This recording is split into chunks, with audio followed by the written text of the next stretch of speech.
Chers auditeurs, amis dans le Seigneur, étudiants de l'Université Akrista Internationale, tendrement, je vous salue. Nous avons pour sujet ce soir, quelle doit être l'autorité d'un pasteur sur son Église? Quelle doit être l'autorité d'un pasteur sur son Église? L'Église est appelée troupeau des dieux, selon 1 Pierre chapitre 5, verset 2. Et l'Église des dieux, selon Actes chapitre 20, verset 28. L'Église est appelée troupeau des dieux et l'Église des dieux, selon 1 Pierre chapitre 5, verset 2, l'Église est appelée troupeau des dieux. L'Église est appelée l'Église des dieux selon Actes chapitre 20, verset 28. Jésus est le chef de l'Église et le souverain berger. Jésus est le chef de l'Église selon Éphésiens chapitre 5, verset 23 et le souverain berger selon 1 Pierre chapitre 5, verset 4. Jésus est le chef de l'Église et le souverain berger. Jésus est le chef de l'Église selon Éphésiens chapitre 5, verset 23. Jésus est le souverain berger selon 1 Pierre chapitre 5, verset 4. L'Église lui appartient et il a autorité sur elle. L'Église lui appartient et il a autorité sur elle. Selon Matthieu chapitre 16, verset 28. Jésus, l'Église lui appartient. Et Jésus a autorité sur l'Église.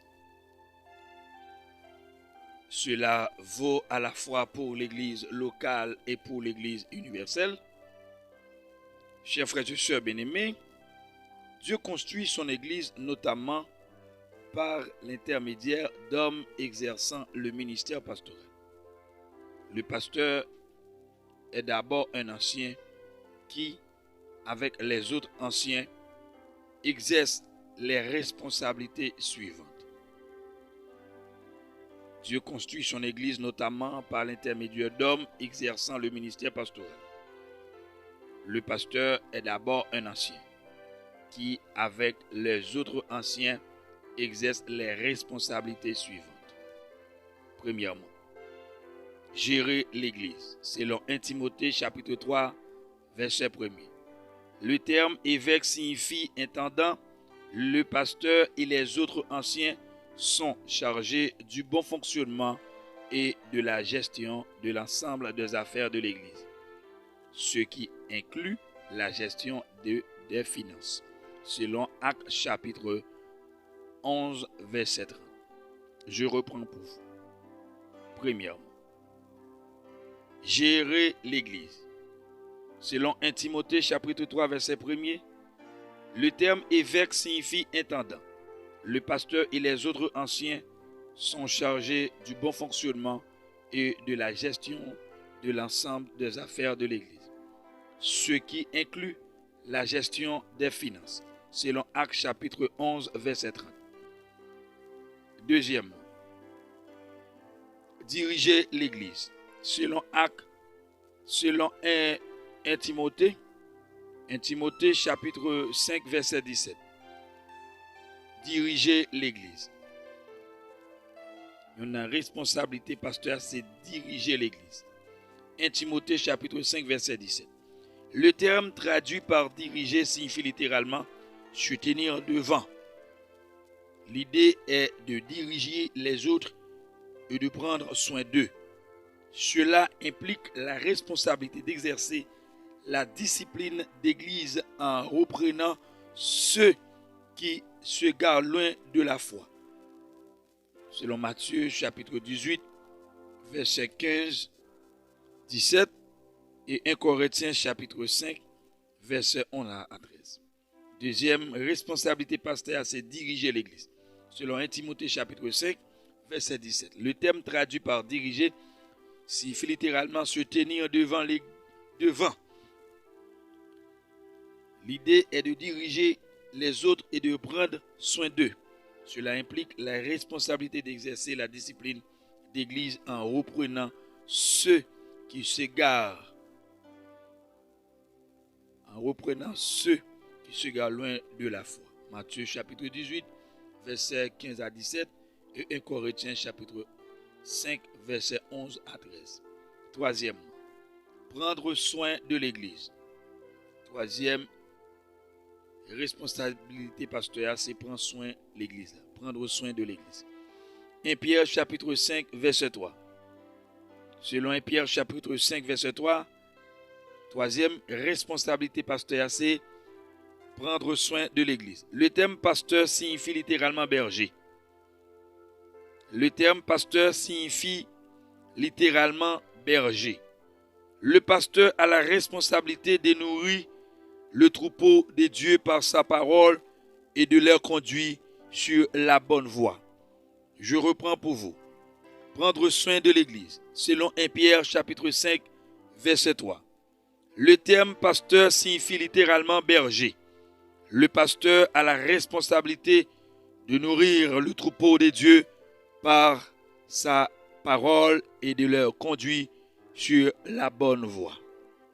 Quatrième responsabilité du pasteur, préserver la doctrine de l'Église.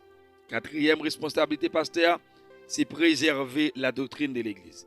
Selon Tite chapitre 1er, verset 9. Tite 1er, chapitre 9, l'enseignement des apôtres doit être confié à deux personnes fidèles pour qu'à leur tour, elles l'enseignent à d'autres. Selon 2 Timothée chapitre 2, verset 2. La préservation de l'intégrité de l'évangile est un des plus nobles appels du pasteur. Préserver la doctrine de l'Église. Selon Timothée chapitre 1er, verset 9. Quatrième responsabilité pastorale, c'est préserver la doctrine de l'Église. Selon Timothée chapitre 1er, verset 9. L'enseignement des apôtres doit être confié à des personnes fidèles pour qu'à leur tour, elles l'enseignent à d'autres. Selon 2 Timothée chapitre 2, verset 2, la préservation de l'intégrité de l'Évangile est un des plus nobles appels du pasteur. Certains pasteurs estiment que leur fonction d'intendant leur permet d'avoir leur mot à dire sur tout. Du système de sonorisation au choix de chants pour le culte du dimanche, en passant par les rideaux de la galerie. Non seulement cela épuise le pasteur qui se retrouve contraint de participer à toutes sortes de réunions. Et cela empêche aussi d'autres de mettre leurs dons au service de l'Église. Le pasteur ne peut pas à la fois superviser et déléguer. De plus, le modèle biblique d'un collègue d'anciens avec des diacres pour les assister exclut cette forme de pastorat. Le commandement de diriger l'Église peut également être pris à l'extrême. La responsabilité officielle de pasteur est de gouverner l'Église avec les anciens, en se concentrant essentiellement sur les questions spirituelles, comme l'édification des saints et leur formation au ministère, selon Éphésiens chapitre 4, verset 12. Certains pasteurs deviennent davantage des dictateurs que des bergers, imposent même à ceux qui sont sous leur autorité de leur demander la permission avant de faire un achat d'aller en vacances, etc. De tels hommes avides de pouvoir nous semblent indignes de diriger l'Église de Dieu. Selon Épître de Jean, chapitre 3e épître de Jean, chapitre 9, verset 10. Et 1 Pierre 5, verset 3 contient une très belle description d'un ministère pastoral équilibré. Non en dominant sur ceux qui vous sont confiés, mais en étant les modèles du troupeau. L'autorité pastorale ne doit pas être imposée à l'Église, mais le pasteur doit être un exemple de vérité autour et de pitié et de piété que le troupeau de Dieu peut suivre. 1 Timothée chapitre 4 verset 12, le pasteur est l'intendant de Dieu. Titre chapitre 1er verset 7, le pasteur devra rendre compte à Dieu pour la manière dont il aura exercé son ministère. Mesdames, mesdemoiselles, messieurs, c'était votre serviteur Williamson Normil, votre révérend pasteur, doyen de l'Université Christian International. Merci pour votre écoute.